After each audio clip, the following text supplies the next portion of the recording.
Good day. I think we're starting to see some participants joining the webinar. And good day and good afternoon and good morning to all those participants joining.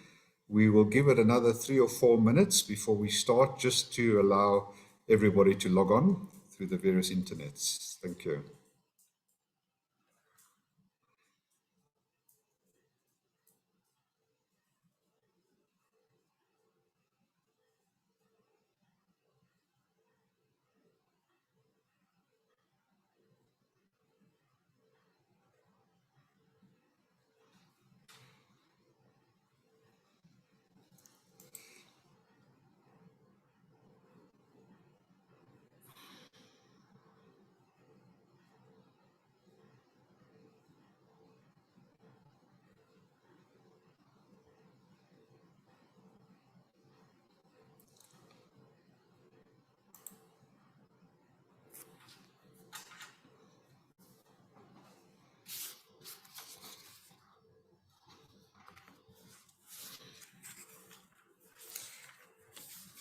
Good day, everybody. I'm going to briefly start. We're about 1 minute into the webinar, and I know we're all different times. We have, at the moment, quite a lot of participants that have joined.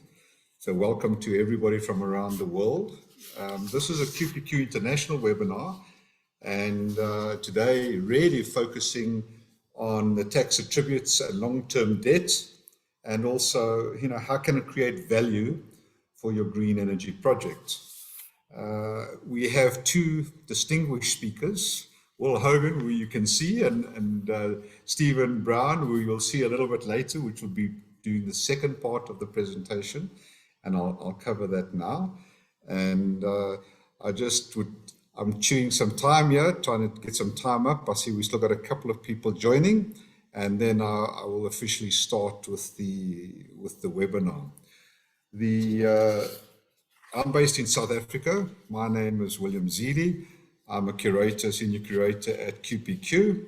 I am standing in for Oksana and Vlad, who are on their way to a global conference called Intersolar, and unfortunately they could not lead this particular webinar, and hopefully I'll cover all the aspects and do them proud. So if I may start a little bit about QPQ International. QPQ really is a digital type, bespoke type platform, deal advisory, really focusing on the needs of investors and of project developers. And the core focus and mandate is really in the renewable energy, storage, hydrogen, waste to energy, and water management sectors worldwide. And the way the QPQ has been structured, they really have a mission to make our planet green again. And I think that's very, very important from that aspect. They based in Dubai. QPQ as an entity is based in Dubai, but we have sector expert resources and capabilities spread globally. For example, Will and Stephen are based in the USA. I'm based in South Africa. We have curators and members in Dubai, in Australia, in Europe, and in India and other countries as well. So very wide footprint, and being able to access projects and various developers directly, and also able to introduce with their own knowledge the right investor to join the project. What is our focus with respect to geographies? We really are in industry specific, but geographically agnostic, I think. And we are more comfortable in stable and safe markets that are really focusing on energy transition, focusing on renewable energy, good investment platforms. And therefore, we like countries such as USA, Canada, Western and Eastern Europe, the Balkans, the Gulf states. But we also will focus on developing countries such as Africa and Southeastern African countries. Of course, Australia and New Zealand, also a very key focus for us in our markets. From our investor network, we've been able to, over the past few years, really establish a strong database of investors, very active investors, many of them very focused into certain sectors, some into solar, some into waste to energy, some into various renewable. They have a choice in countries, they have a choice in technology that they like to focus on. And we have at the moment in excess of 400 professional investors consisting of equity funds, pension funds, global energy partners, we have debt providers, we also have developers and large EPCs as part of our investor base. We also have implemented a process where we focus on an accelerator program, and that is really, it's called the Green Energy Project Funding Accelerator Program, and that is used to assist developers and help guide them by packaging their project, the development of their project in a specific way that allows them to seek funding quicker because the investor becomes comfortable with what they see. And really, you can go onto our website, you can have a look at the Green Accelerator Project Funding Accelerator Program, and there are certain tools and programs where we can assist you as a developer in speeding up the development of your project, putting it into the correct sequence, into it, make it investor friendly from that perspective. So I think that's enough about QPQ. I'm going to go into the topic for today and our presenters, and I'll just share with you some of the housekeeping rules. Number one, please hold your questions till the end. Both Will and Stephen have made sure there's sufficient time at the end that we will get some of your questions. Your questions will come through the Q&A on Zoom, and I will then at the end, I will read the question out. If I can't answer it, which I very much doubt if I can, I will allocate Will or Stephen to give you an answer. What we don't get to in the 1 hour, we will give you a written response thereafter. And also, the presentation will be available. It is being recorded, and the presentation will be available to be downloaded off the chat site as well, off the chat site at the end of the seminar. So now down to business, we're going to be talking about, as I mentioned earlier, the tax attributes and long-term debt and how to create value in your project. You know, what are the tax attributes for green energy projects? How do they impact your project economics? And, you know, what are the key provisos for the US Inflation and Reduction Acts?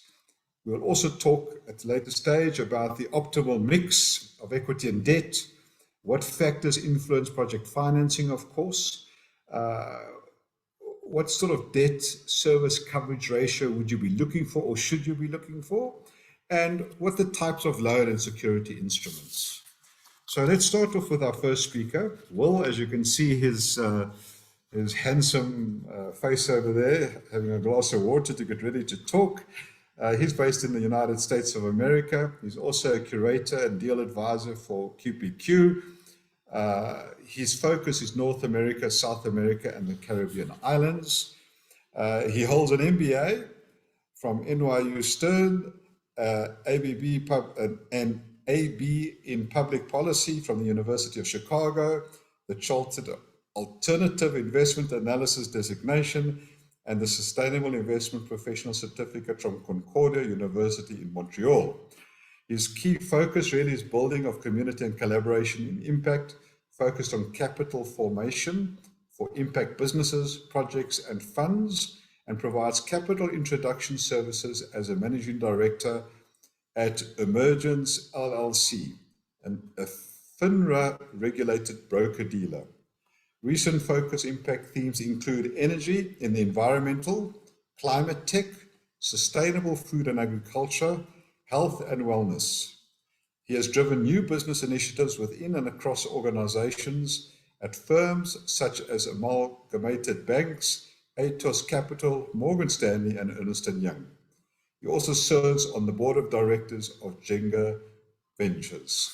So welcome, Will, and welcome. Good to have him as a partner for QPQ. He gives us a lot of advice and specialist knowledge, and hopefully he can share some of that with you today. Thanks, Will. Thanks so much, Willie. I appreciate the introduction. Let's see, I'm going to try to share my screen. I need to be authorized to do so.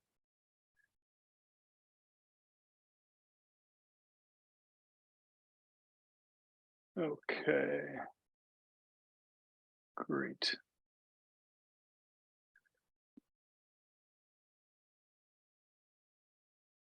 Here we go.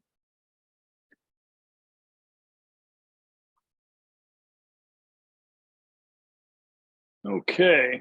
Well, it's a pleasure to be with you all. Thank you so much for your interest in the topics we have to discuss and in our platform at QPQ International. Again, I'm Will Hogan, based just outside New York City in Montclair, New Jersey.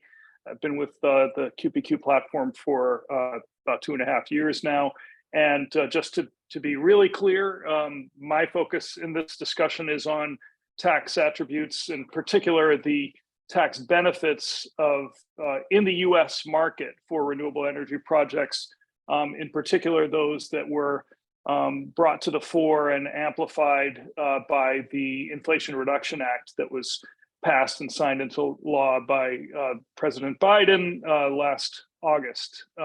So it's all about US. Predominantly, it'll be for solar and wind projects, but also applicability to certain biomass facilities as well. There are two primary tax credits that did exist previously, but that have been extended and reinforced by the IRA. They're the ITC and the PTC, or investment tax credit or production tax credit. As you might expect from those names, unusually for at least the US government, these are kind of aptly named as opposed to euphemistic. The investment tax credit has the effect of reducing the cash equity requirement of a given project on the front end, whereas the production tax credit has to do with providing revenue support. You could think of it in some ways as a feed-in tariff associated with producing renewable energy. The investment tax credit is calculated as a percentage of the qualified cost of solar or wind projects installed during a tax year. And again, not just solar and wind, some biomass can qualify as well. And generally, it's a one-time credit per project. The production tax credit is calculated as a price per kilowatt hour that is produced by a solar project, say. Currently, that's 2.75 cents per kilowatt hour for energy generated during the first 10 years of operation of the project. And in general, a project can elect either the ITC or the PTC, but not both. An important fine point there is, as we're seeing increasingly projects that combine, say, solar plus storage, those can actually be treated as two separate renewable energy facilities. And so different tax credit elections can be made for each of those. The eligibility requirements, there is still a holdover from the old rules related to these tax credits that allows for other than prevailing wage labor practices, but that there's a really strong incentive to apply prevailing wages, to pay prevailing wages in a given project, because with the prevailing wages, most developers can qualify for a 30% investment tax credit or the full production tax credit. Whereas if they avoid that, then I think it's limited to 6%. So big incentive there. But apart from that, the facility must be located in the US or US territory, use new, or there's some provision for limited old or used equipment. There are, it's generally speaking for-profit entities or businesses, although there is some exception for direct payment if a tax exempt entity applies for these credits. And again, the prevailing wage and apprenticeship standards are important. We'll get into those a little bit more deeply in a moment. In an effort to ensure that there were broadly distributed benefits, not just to the capital, but to labor. There is a provision, as I mentioned, that the projects must meet prevailing wage requirements, and that's defined by the Department of Labor and the Department of the Treasury of the U.S. government for all construction, operation, and repair for the first 5 years of the project, if in the case of the ITC, or 10 years for the PTC, which aligns with the duration of the PTC benefit. And then to promote development of the green economy workforce, there's a portion of the labor hours that has to be performed by apprentice level workers who are sort of learning the trades associated with these projects. And so the required percentage for those apprenticeships is 12.5% this year, and it'll be 15% next year and ongoing. There are adders, so-called, that can supplement the ITC or the PTC relating to domestic content and the location of the projects. So in terms of domestic content, all steel or iron inputs have to be produced in the US, plus a required percentage of the total cost of manufactured products must be mined, produced, or manufactured in the US in order to qualify for a 10% adder, so increasing the ITC, say, from 30% to 40%. And also there is provision, another adder, so-called, to supplement the base rate of 30%, is an energy community designation. And that is a brownfield site or a local area with a significant fossil fuel-based economy historically. So, for example, a coal-fired power plant or a coal mine in a location where a new project is going to be placed into service could qualify for the energy community status, thereby increasing the level of ITC or PTC by an additional 10%.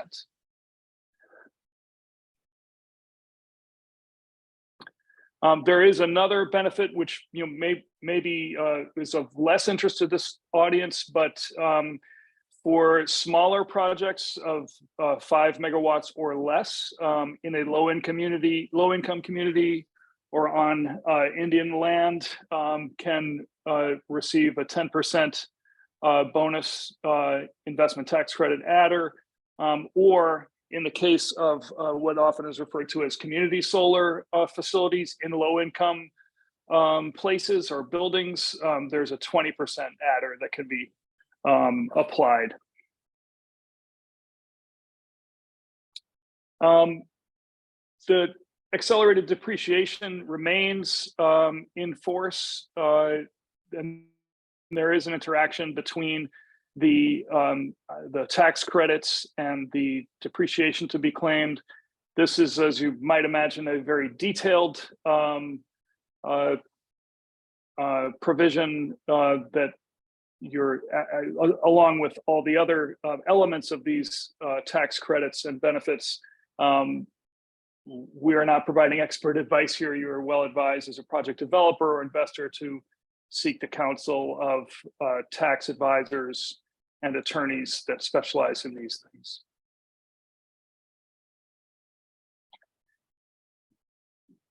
Tax equity in the US has been an important source of project financing for solar and wind in particular for many years.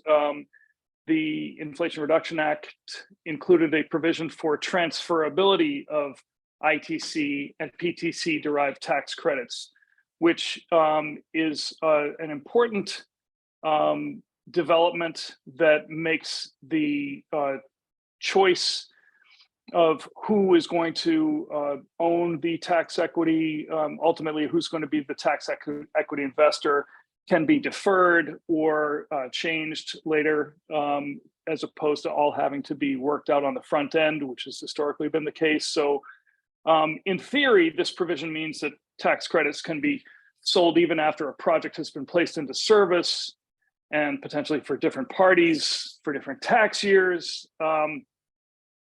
But in practice, I don't see right now this being a significant development in terms of how projects are structured on the front end. More than likely, in every case, a project developer and capital provider will determine who the tax equity investor is going to be pre-financial closure. But the nice thing about this is that that choice can be deferred if there's reason to do so, whereas previously these credits were not transferable very readily at all.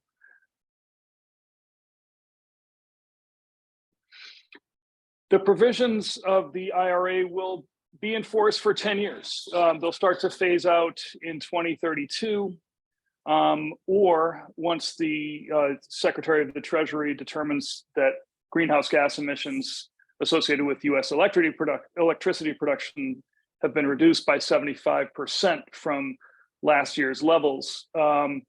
So as much as we'd like to accelerate that, I think it's pretty safe to say 10 years plus is going to be the duration of these very important and beneficial policies. So that's a quick overview of the tax credits associated with the Inflation Reduction Act. And I did not address here the choice of ITC versus PTC.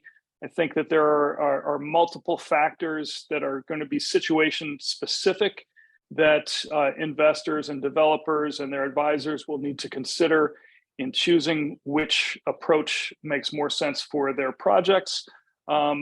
One sort of general comment I would make, though, is that many developers, not all, but many, are interested in economizing the project cost within reason while retaining full quality. And in that sense, the investment tax credit will likely be a good option.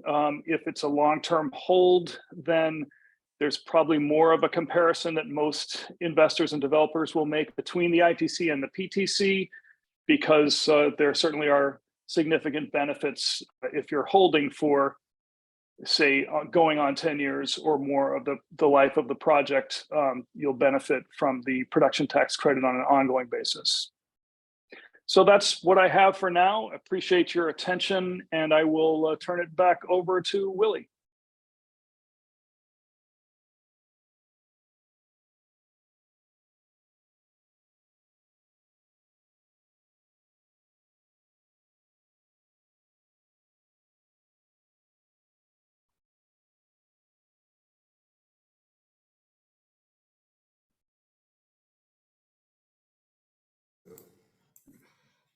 Hi, I'm back. Thank you. This process takes a second or two after one's finished to the other. I get promoted again to a panelist. So thank you, Will, for your input over there, and really interesting. And I guess for those developers in the United States of America, there's great benefits to have a look at. And again, we're very pleased to have a subject matter expert in QPQ. Just to remind you that Will's presentation will be available on the chat site, and also the QPQ presentation will be available as well. So I'm now going to introduce you to our next speaker, if we can get him on. Stephen, let's just see it. It'll take a minute or so for him to join us. And there he is. And welcome, Stephen. Let me introduce Stephen. Stephen's going to be talking about the second part of the webinar, and that really is going to focus on more on the longer term debt and the specs associated with that. So Stephen Brown, he's a professional engineer, also a curator, pleased to say he's a curator with QPQ, also based in the United States of America. He has over 35 years experience in the energy industry, and really has been a senior executive in multiple public and private companies. He has global experience in the development and operation of utility state geothermal, which is quite scarce, so great benefit to have him on board, but also has been involved in solar, wind, and other alternative energy projects. His experience includes project development, engineering, construction, project finance, and power plant operation. Stephen is a licensed professional engineer and has a BS in civil engineering and an MBA in finance, both from the Brighton Young University. I hope I pronounced that right. It's from South Africa. That's a difficult word for me. But welcome, Stephen, and we look forward to your talk. Thanks, Willie. It's Brigham Young University, but Thank you. Thanks for the introduction. And let me I need to probably have access where I can share my screen. Looks like. So we may need Amira to let me have access. There we go.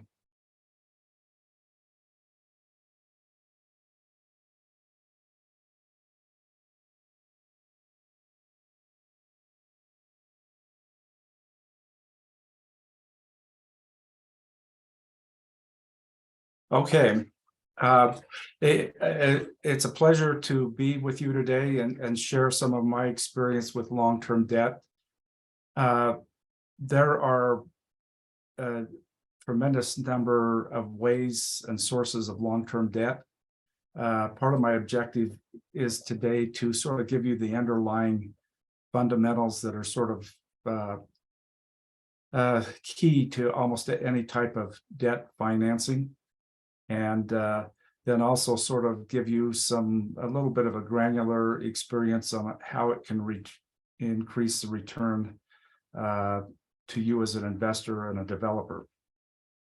And so initially, most renewable energy projects are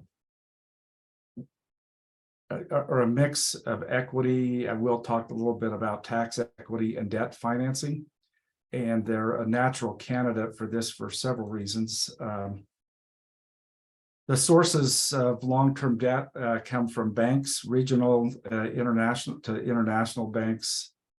Insurance companies are very prominent in this market. You have infrastructure funds, sovereign wealth funds, and an area that is becoming more popular are green bonds. Most of the long-term debt investors, they focus on low risk, predictable returns.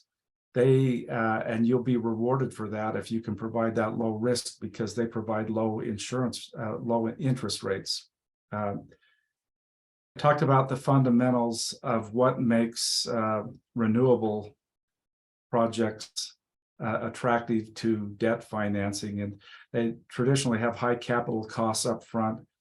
But relative to revenue, they have very low operating expenses. And so you have operating cash flow that is available to help repay that debt. As mentioned earlier, most projects do utilize long-term debt in some form or fashion. It will significantly increase the return on investment by levering the project. What I'd like to do as we walk through this process is provide an example of a 125 megawatt PV solar farm, just to help understand some of the numbers here.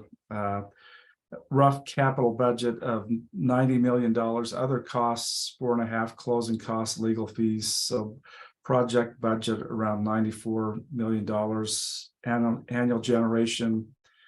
And you look at the revenue that comes in, and then operating expenses include royalties, O&M costs, insurance, taxes, some other costs. When you get to the operating income, and some people refer to this as the earnings before interest, taxes and depreciation, EBITDA. It's about this, in this example, it's 82% of the revenue. And so there's a slight reduction in the cash flow just due to operating expenses. A project like this, typically a lot of long-term debt investors will look at the after-tax unlevered IRR, and this project is 6.1%. They look at the free cash flow at the end of the day. After everything is expensed, they do an IRR on that. By adding a reasonable amount of debt to the project, you can increase that to 11%. Part of the fundamentals are what are the components, and so you have the amount you can borrow, the term, the interest rate, and the repayment schedule are probably the key components that are involved in long-term debt. At first pass, most people will tell you you can put about 70% of your capital costs into long-term debt. It's sort of a rule of thumb. As we walk through this, they tend to get a little bit more granular, and they're focused on how do you repay this debt and do you have the cash flow to do that. There are some lenders out there that will go up to 100% based on project economics. We've seen those more in the marketplace. They offer low interest rates. There are a lot of upfront requirements that make that very difficult to come by. When you look at the term, how long can you spread your debt payments over the project? Typically, they'll look at your offtake agreement, the power purchase agreement, and then they'll say it's 2 years less than that. And so if you have a power purchase agreement that is 20 years, you could probably have the term on your debt up to 18 years. And traditionally, especially in solar markets where there's a lot of pressure on pricing, they tend to want to stretch the long-term debt payments out as long as they can, just to maintain the returns on the project. We're seeing interest rates from 3.5% to 6.5%. We've seen as low as 1.5%. A lot of the interest rates fluctuate a little bit with market conditions, but a lot of it is also based on the perceived risk in the project. When you get to repayment terms, you have the typical amortization schedule where you pay principal and interest, typically either a quarterly, semi-annual, or annual basis. You make those payments. There are some instruments out there that allow just to pay interest only, and then you make a payment to pay the principal at the end. And typically those are referred to balloon payments at the end.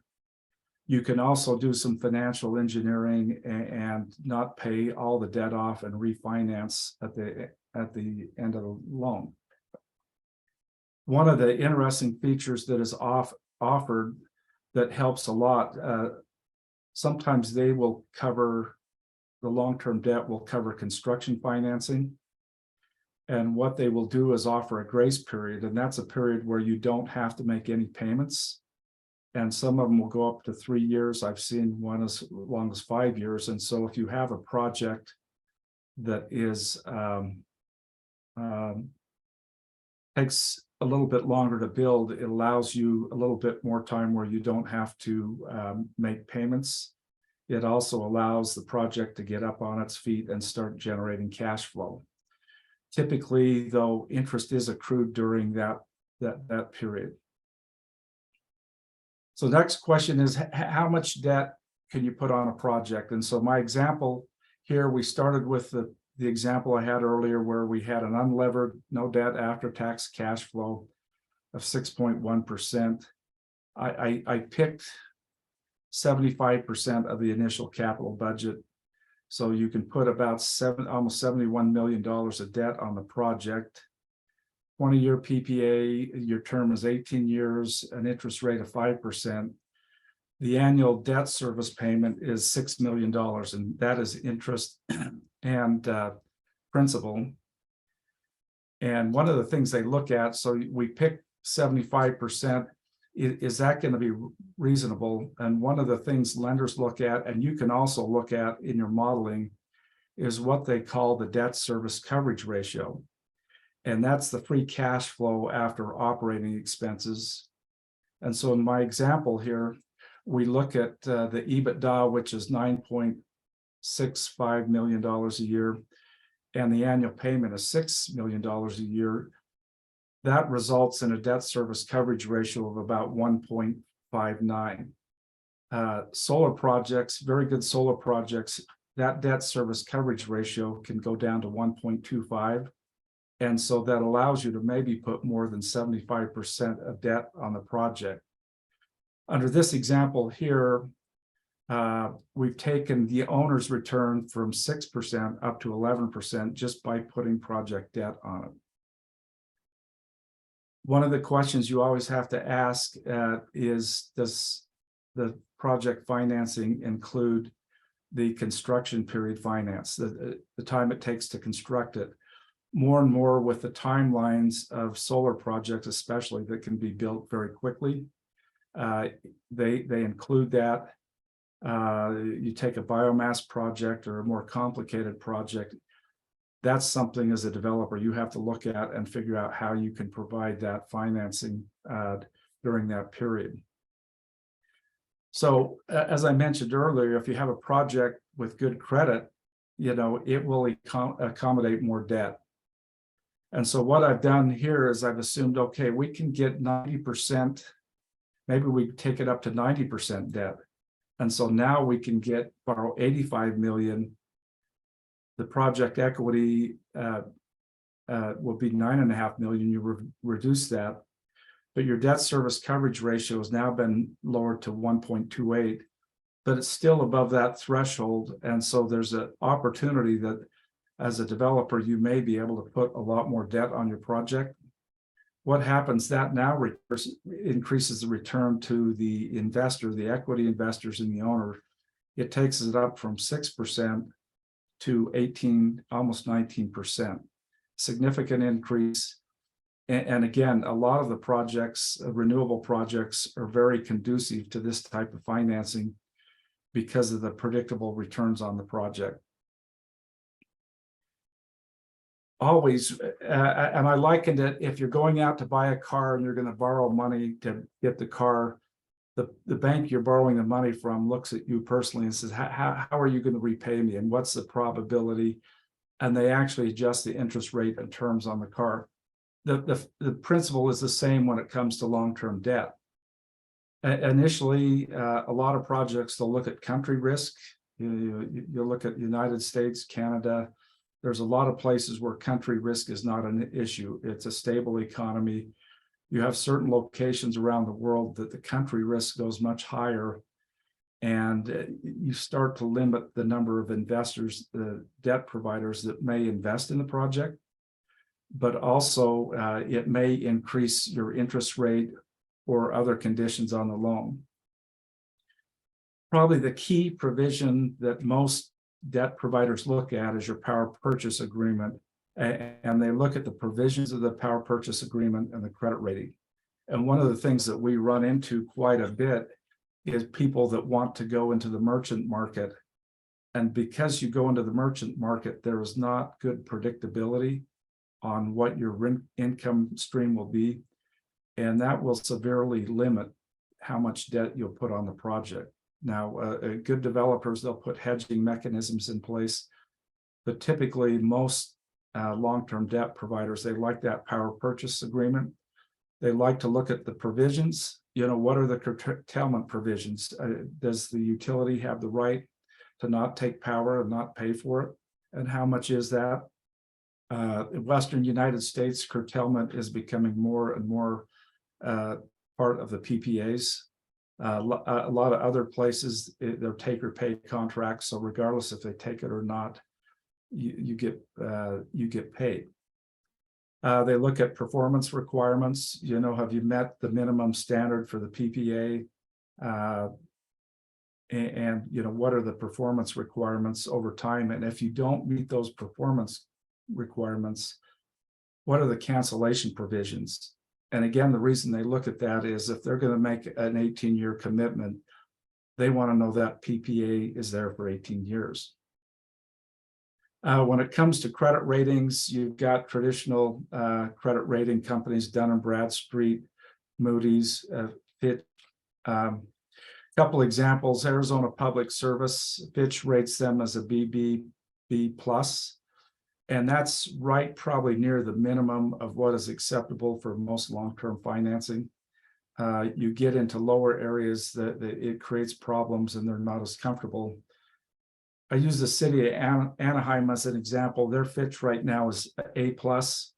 in the mid-90s, Orange County and the city of Anaheim, they went into bankruptcy. And so they had no credit rating. PG&E in California recently went through that. And so even though you may have a good credit rating right now, as market conditions change, that may change, but the long-term debt providers will pay a lot of attention to the credit ratings and information behind that. They'll look at technology. They want proven technology with a track record. PV panels, trackers, those are all comfortable. We see a lot in some of the waste to energy projects where they are using technology that has been around a long time, but the track record may not be there to where people can get comfortable with the stability of the technology. They'll look at equipment suppliers, the financial health of the panel inverter manufacturers. They look for tier one, another mechanism that they look at the Altman Z-score. The example I've used on the right here sort of lists, it's hard to read, but it lists all the panel manufacturers. Those in the green have positive Altman Z-scores. The gray, they're sort of average. They're not really the best. The ones in red, you want to stay away from. And so as you look at putting your project together, you know, your equipment suppliers are key to your long-term financing. They'll look at your EPC. They want to know the track record, how many projects they've done, what size, what is the financial strength of the company. And the reason they do that is that most EPC contracts, you'll have a performance guarantee. And if they don't meet the guarantees, how are they going to fix that? If you have a problem with any of these areas and it starts to marginalize what you can get on your long-term debt, you can provide credit enhancements. And they are in place to make sure the project can make timely debt service payments. They cover unexpected events. The picture on the right is a solar farm in Minnesota that was hit by a tornado. You know, and so weather events happen. You have feedstock disruptions. If you're doing a biomass project, you may have a disruption in that.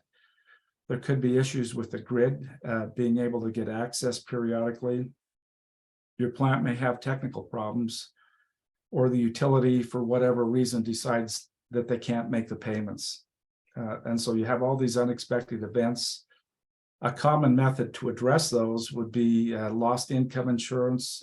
There's actually weather uncertainty insurance. You can get payment guarantees. You can insure your PPA to make sure that you'll get timely payments.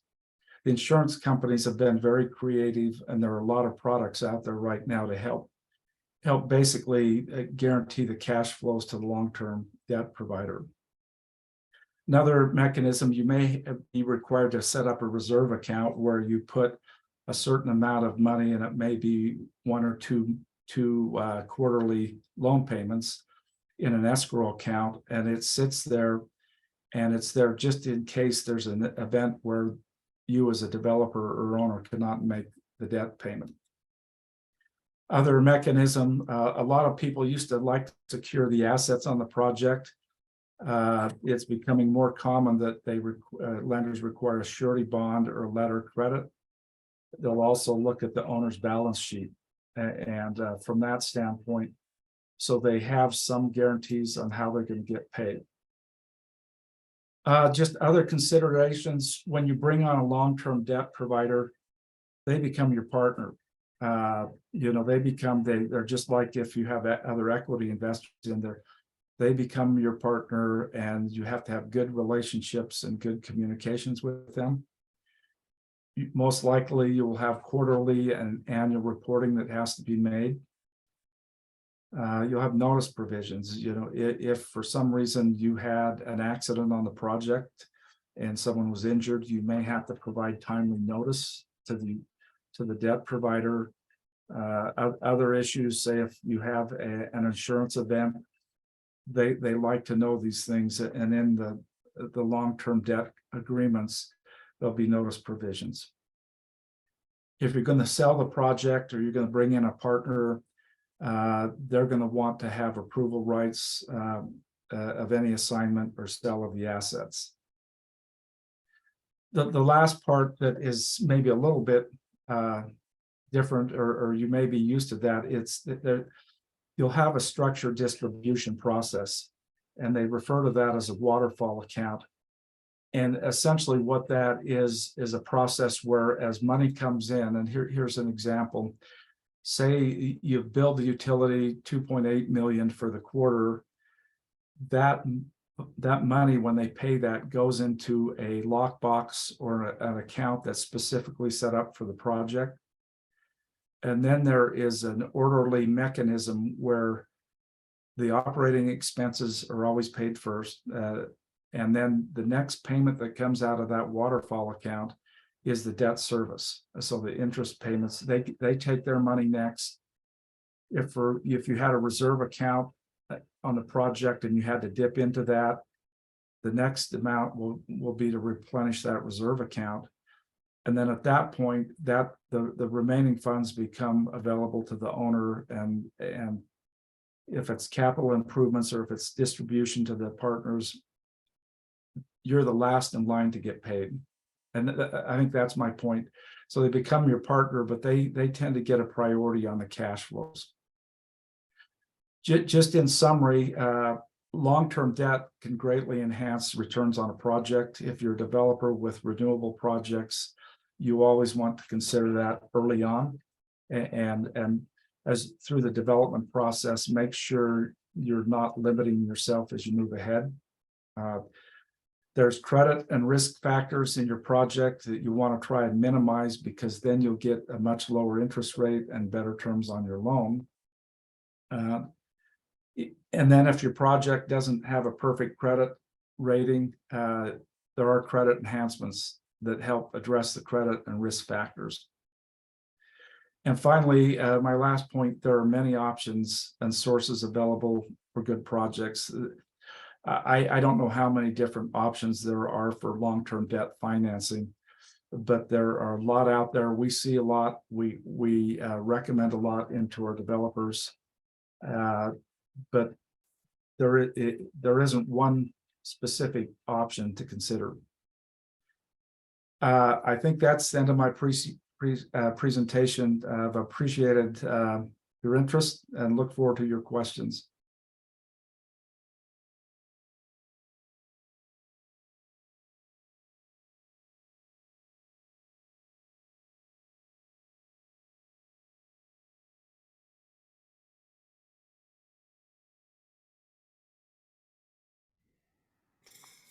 Great. Thanks, Stephen. That was really, really good. And me being coming from the EPC world and from the project finance world in Africa, and that was really, a lot of that stuff is extremely interesting. And welcome back to Will as well.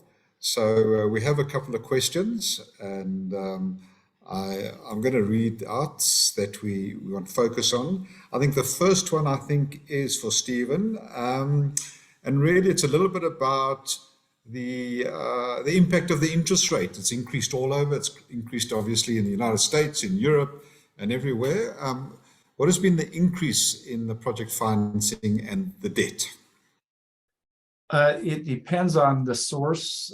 Bank financing, you used to see 3% interest. I think it's moved up towards 6 to 7%, just with the increase in interest rates. I think we got all attached to the free money concept, including the banks, but they'll pass that on to the customer. You have some insurance companies that they have a threshold rate that they look internally. They tend to not be as sensitive to interest rate adjustments. They're a little bit more difficult to find, but insurance companies are a little bit more sensitive to that. Sovereign wealth funds, if you can get access to those, I found that their interest rates are extremely low, but they're very, you have to have a very good project to get considered by them. And so they're not impacted as much. Bond funds sort of fluctuate with market conditions, and so they're going to reflect more like banks. Okay, interesting.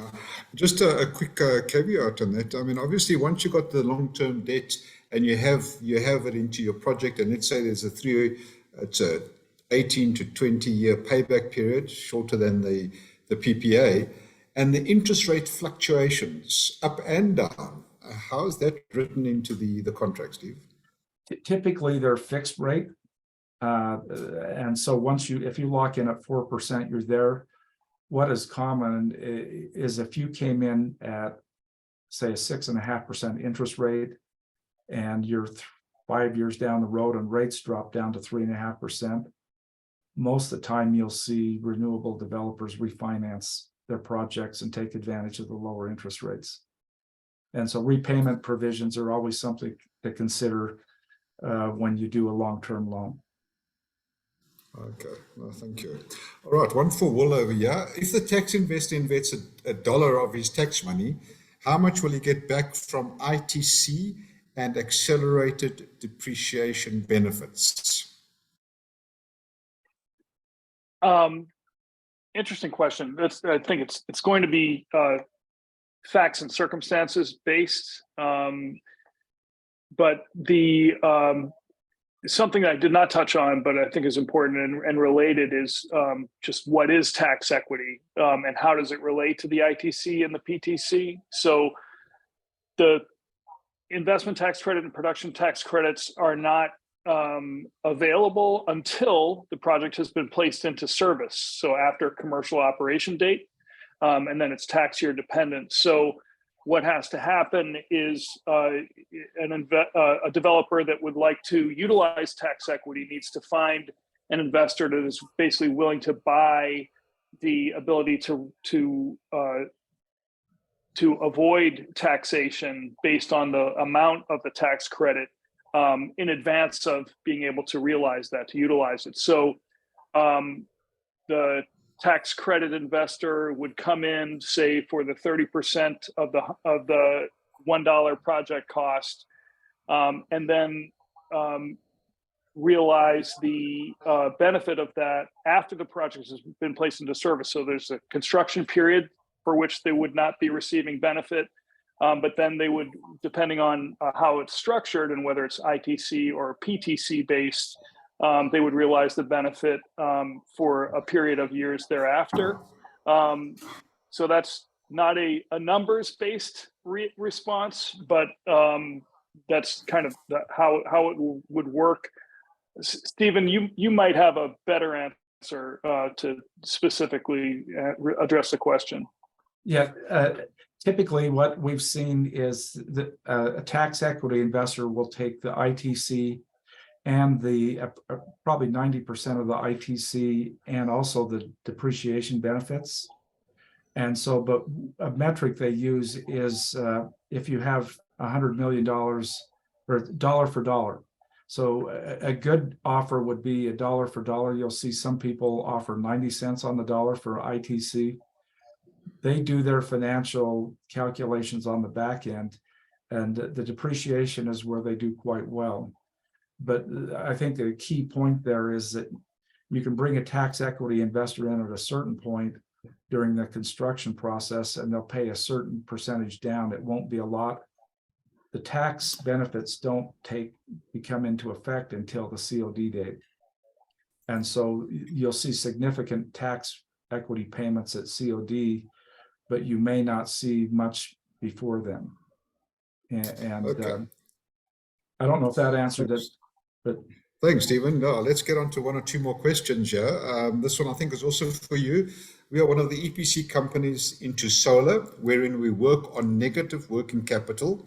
Could you please advise how we can execute projects on bank guarantees and letters of credit, etc.? Okay. A bank guarantee or a letter of credit is an instrument that is provided to a lender that basically is someone is going to guarantee the payments, you repay the money you borrow. And so if you're an EPC company and you have a big company and you have a big balance sheet, you can get for relatively inexpensive a letter of credit or a surety bond or something that you provide the bank, and they will lend, that they'll borrow against it. That's their security interest in it. If you don't have that mechanism, then you have to go out, and there are providers out there that provide these instruments, standby letter credits, surety bonds. It's a very specialized market, but they're going to be somewhat, they'll scrutinize you also, just like a lender would be. But that's where those would come into play. And it may be a large EPC, they probably have a balance sheet because of bonding requirements. They can work with their banks, but mid-size and smaller ones, it's a difficult process to get through, but you can get through that. We have been working on some right now, and there are people that will borrow, that will issue those for a fee upfront. Okay. No, thank you. not Another easy. question. Yes. Yep, it's just not easy. Okay. Another question is it easy to refinance? And I think this is linked to the previous question about interest rates. How easy is it to refinance these projects? Obviously a high interest rate when the future interest rate goes down. You'll go through the same process. You know, a lender will evaluate it again. That the beauty of having a facility that's in operation for 5 years, you now have the performance record with not only the performance of the plant and a good track record there, but also the performance of the utility. And so it's still the same process. You still have to jump through a lot of hoops, but generally there's a lot higher probability that you'll get a very good rate when you've had success in operating your plant for, say, the first 5 years. But it's very common. I've been through, on one geothermal project, I went through 3 refinancings in almost 12 years. I mean, it seemed like every time we turned around, we refinanced. Thanks, Stephen. I'm going to rush you. I've got 2 questions here for Will, so I'm going to try to fit it in. We've got 2 minutes left, Will. The one is there a limitation in size of solar projects for tax equity? Also, is the accelerated depreciation tax write-off applicable to the United States? And the second question, which should be a very quick one, do you see future expansion of IRA beyond solar and wind for other technologies that are emerging in the USA? So there is not a size limitation on the upper end. There was one, as I mentioned in the discussion, for low-income communities, that's really focused on what often is called distributed or community solar programs. So that has a top size limitation of 5 megawatts, but the primary ITC and PTC do not have a size limitation on the upper end.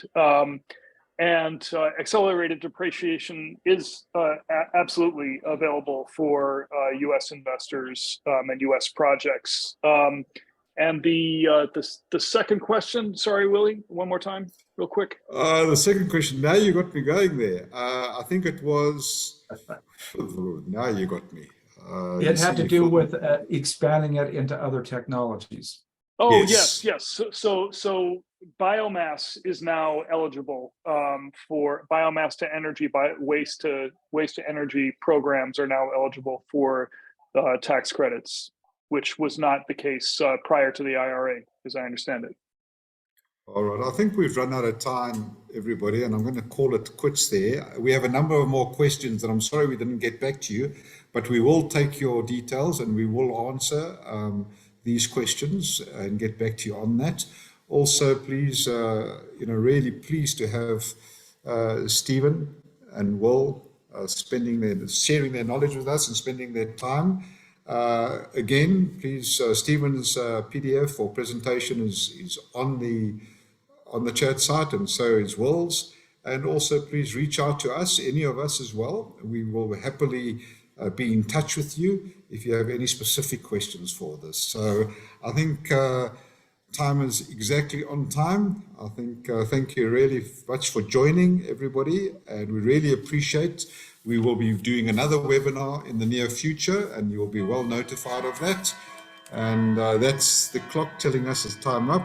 So goodbye and good night, and thank you, everybody. Yep. Thanks, everybody.